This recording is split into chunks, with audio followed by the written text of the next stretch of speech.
Hello guys, welcome back to Cafe Bagheri. So today I'm going to show you how to start a fire in a brick oven. Okay, right here behind me, you see my brick oven, Italian style Neapolitan oven.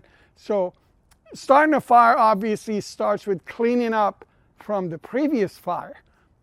It basically means you collect all the ashes and dispose of them properly, and then your oven's ready for the next fire.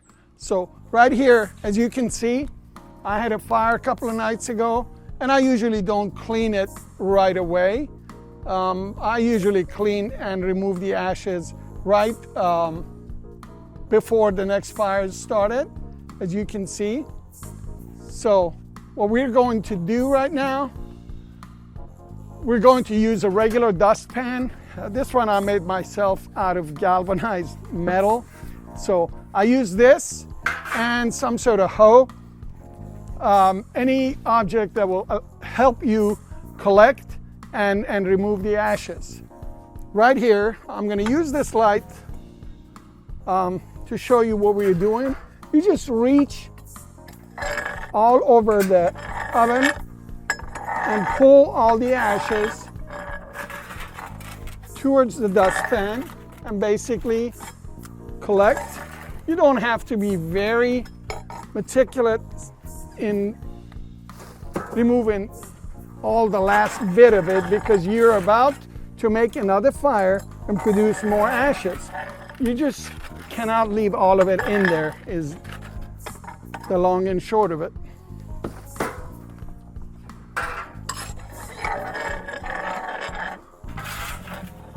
There you go.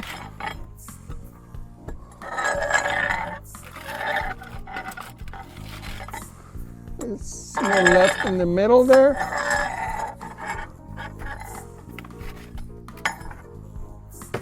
Just a little bit more.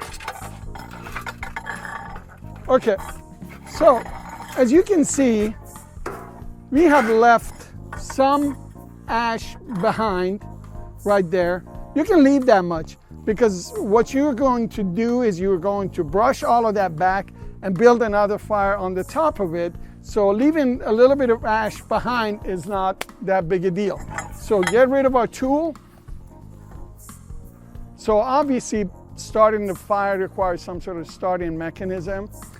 I know you can use liquid starters, but they have a couple of problems. One is they're dangerous, right? I can tell you from personal experience, I've used alcohol with some accident. I burned myself, so that's dangerous. Also, most liquid starters, they leave some sort of residue and smell behind, and it could compromise the taste of the food that you cook in the oven.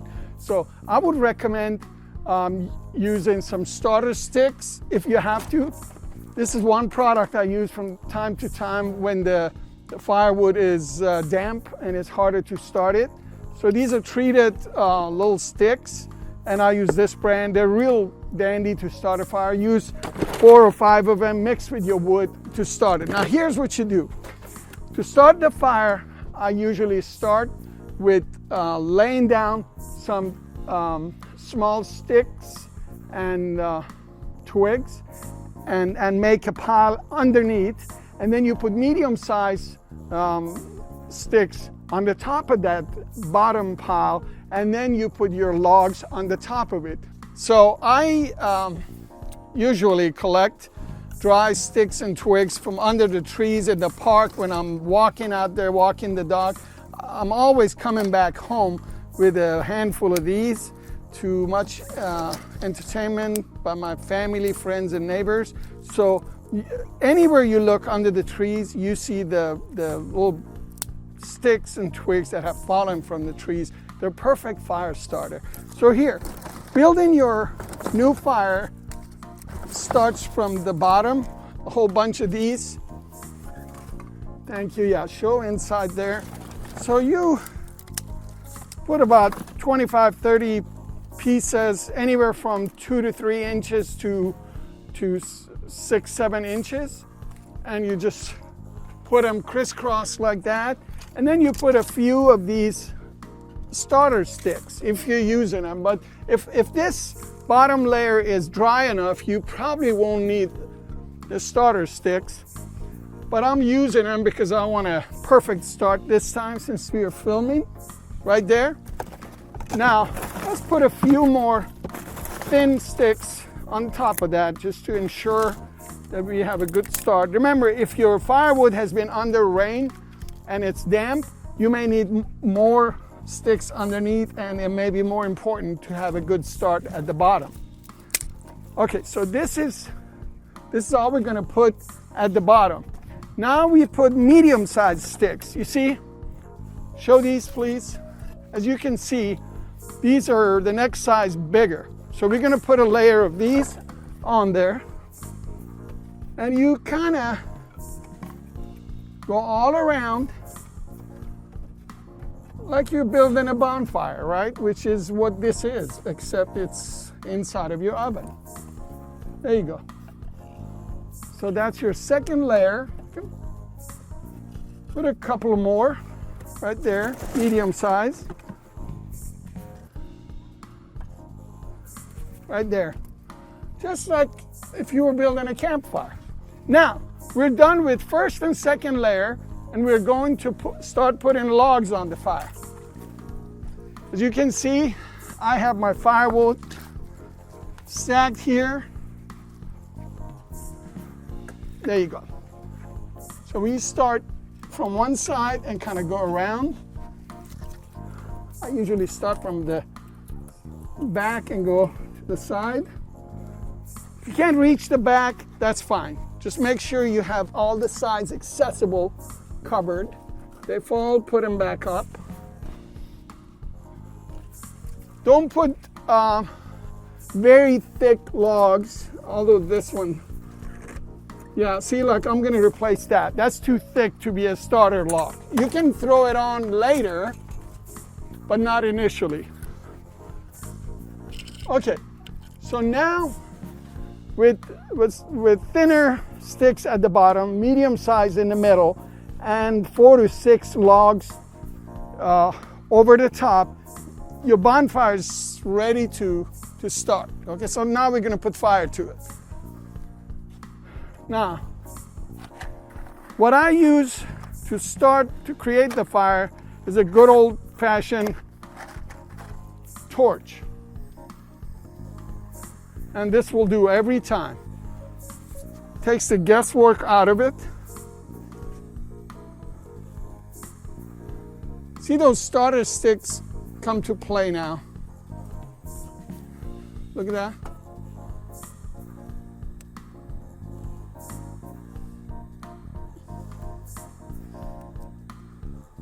There you go. And I usually put the torch on 2 sides to make sure we have multiple fires starting. So I have one on the left side there.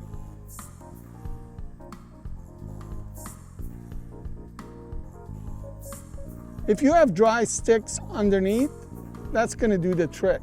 And you probably don't even need the fire starter sticks, but I'm just making sure that we have a good fire today. Okay, so at this point, we have good flames. I'll take the torch out. Now, the solution that I use at this point, I call it a draft door. I saw this on the internet. I'm sorry, whoever came up with this idea, I don't remember your name, but it's not my idea, except it works. I made this from galvanized metal, cut it and put a handle on it. It's called a draft door. What it does is you seal the oven opening, except a notch at the bottom where the air goes in.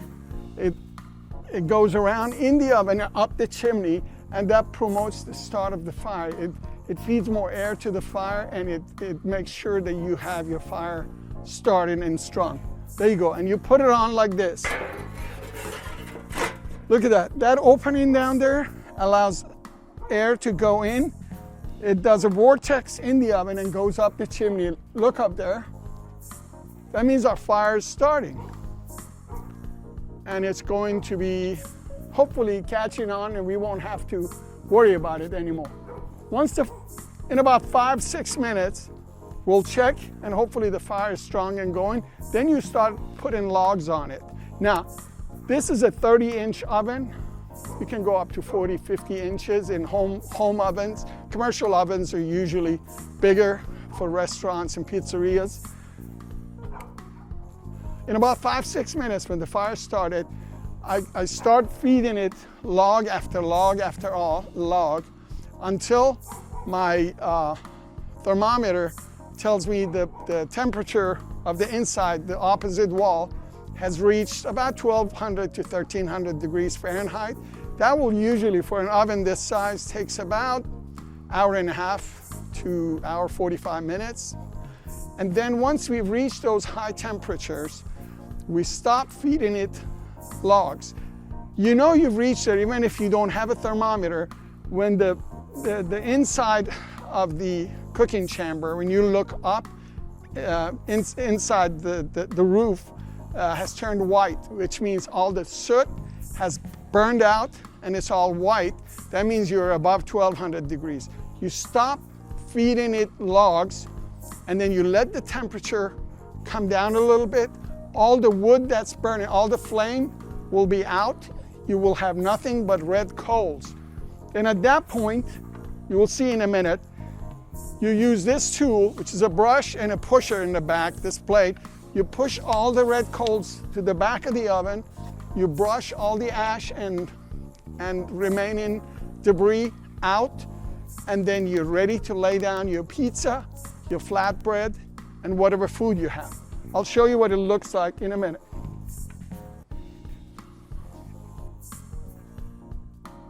Okay, so the draft door's been on for close to 7-8 minutes now, and looks like we have a good live fire, and it's ready to come off. We're gonna take off the draft door for you to see the situation here. That's a strong fire. This thing's started actually ready to take on more logs. So from this point, we keep feeding it until we're north of 1200 degrees. So here, let's put a few logs on. Please use gloves and protection for your hands. I've done this a few times, so I'm very careful around this fire, but here on out, you want to have protection for your hands and have all your tools ready so you don't get too close to the fire. What I use actually, I have some fireplace equipment like this to grab the logs, move them around. When it gets too hot, above 800, 900 degrees, you want to be careful.